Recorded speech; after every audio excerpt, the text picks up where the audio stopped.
como você enxerga as Escrituras? Qual que é a sua opinião pessoal? Qual que é a sua interpretação? Como que você vê esse conjunto de livros que a gente tem, dividido em Antigo e Novo Testamento? Como que você vê isso? Para mim, a Bíblia, quando eu dei aula de teologia do século XX e tive que expor as teologias e os teólogos, eu tive que dar um pouco a gente dá um pouco da nossa opinião acerca das interpretações.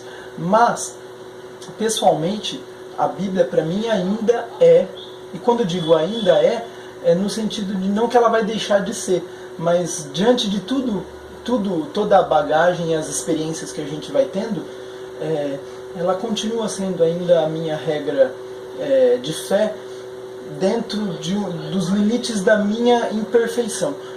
Eu não considero as Escrituras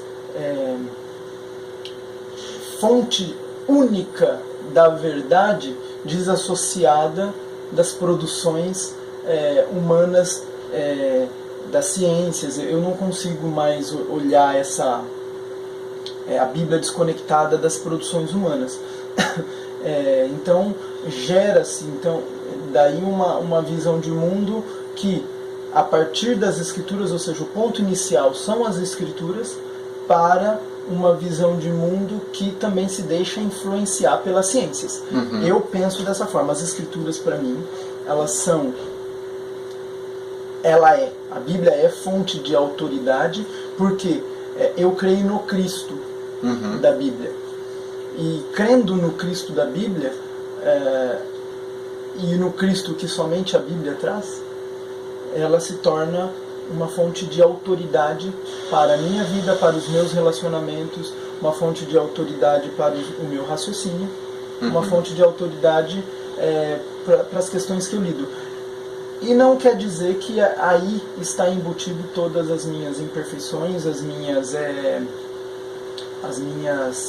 relatividades, os meus paradoxos e paradigmas, né, das mudanças e complexidade, principalmente. Entendi. Para mim, eu sempre parto de um ponto que é o seguinte: na minha opinião, a Bíblia nunca teve o propósito de explicar tudo. Eu acho que um dos erros, né, do fundamentalismo, na minha opinião, ao extremo, é achar que todas as soluções do universo, todas as realidades existentes, elas estão condensadas na Bíblia como sendo esse o propósito daquilo que foi escrito. Então, por exemplo, se eu quero saber se existem ou não outras vidas em outros planetas, então eu vou procurar nas Escrituras. Se eu quero saber sobre a teoria da relatividade, deixa eu dar uma procurada aqui nas Escrituras, porque em algum lugar vai ter o código que decifra esse negócio.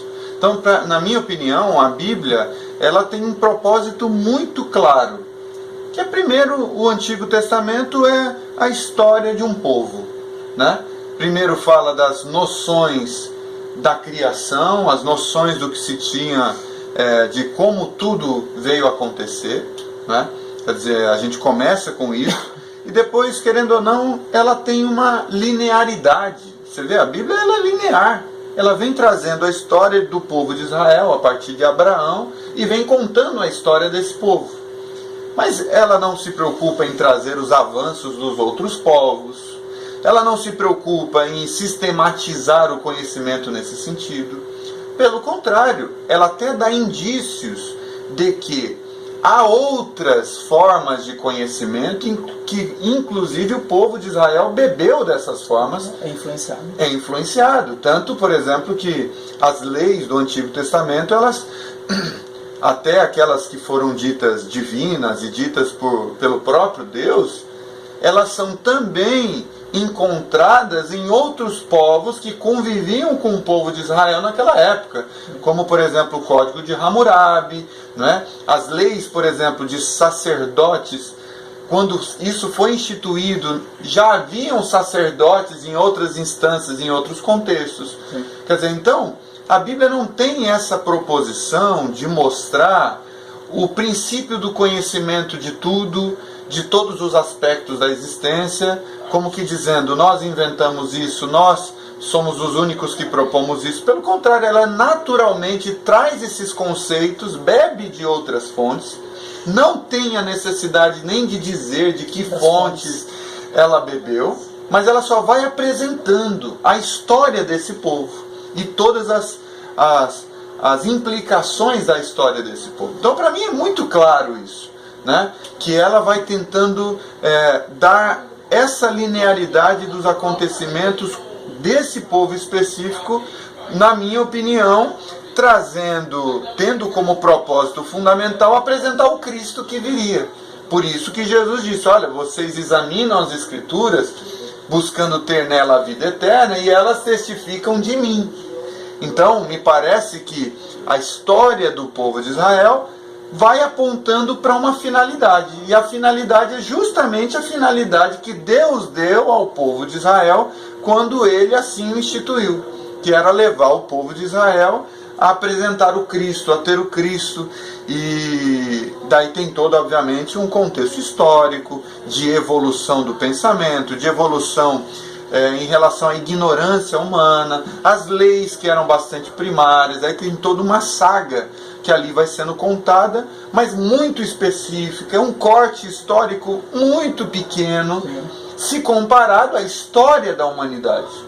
Quer dizer, então, isso é uma coisa importante a se dizer. Então, quando o fundamentalismo coloca a Bíblia no centro de tudo no universo, como se a Bíblia tivesse a responsabilidade e a proposição de explicar todas as coisas na existência, você cria um problema.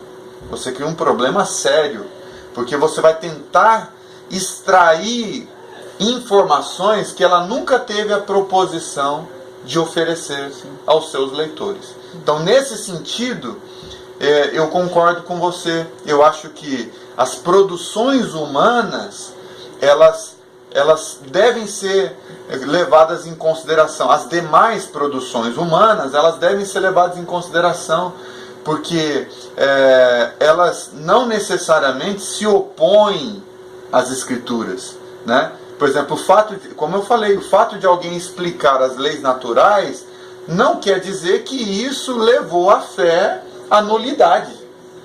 Com certeza. Né? Não quer dizer que matou-se Deus necessariamente.